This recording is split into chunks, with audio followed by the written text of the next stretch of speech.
அதை எடுத்து வச்சுருக்கிறது என் வாண்டு. Hello all, welcome back to my channel Valarpirai. இன்றைக்கி நம்மளோட ரெசிபி என்னென்னா நண்டு குழம்புங்க, செட்டிநாடு ஸ்டைலில். இது 1 kgக்கான அளவு. ஓகேவா? நண்டை நல்லா க்ளீன் பண்ணி எடுத்து வச்சுக்கோங்க. வாணலில் நல்லெண்ணெய் ஊற்றி வெந்தயமும் சோம்பும் பொரிய விட்டுட்டு 2 கைப்பிடி சின்ன வெங்காயமும் 10 பீஸ் பூண்டும் ஒன்றா போட்டு நல்லா வதக்கிக்கோங்க.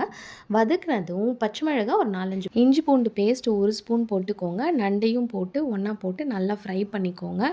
நல்லா ஃப்ரை பண்ணாதான் நண்டோட அரோமா குழம்புல நல்லா மிக்ஸ் ஆகும். அதனால தான் நம்ம நண்டை போட்டு ஃப்ரை பண்ணுறோம்.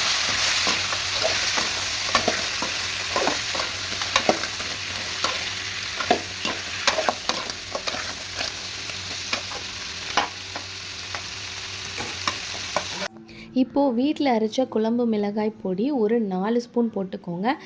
மிளகாய் பொடி எப்படி அரைக்கணுங்கிறத நான் அப்கமிங் வீடியோஸில் உங்களுக்கு ஷேர் பண்ணுறேன்.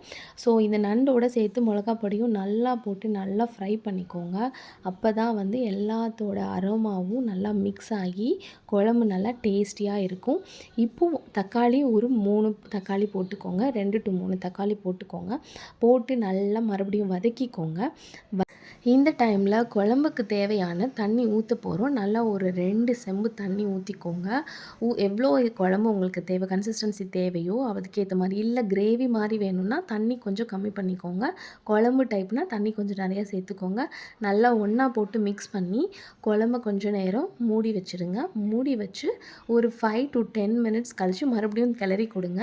அப்படியே வெயிட் பண்ணுங்கள். இந்த வீடியோவை போய் மறக்காமல் சப்ஸ்கிரைப் பண்ணிவிட்டு, சேனலை சப்ஸ்கிரைப் பண்ணிவிட்டு வீடியோக்கு ஒரு லைக்கை போட்டு வாங்க. அவ்வளோதான், நம்ம நண்டு குழம்பு சூப்பராக ரெடி ஆகிடுச்சு. Until then, it's Ashikla. See you in another good recipe. Bye bye.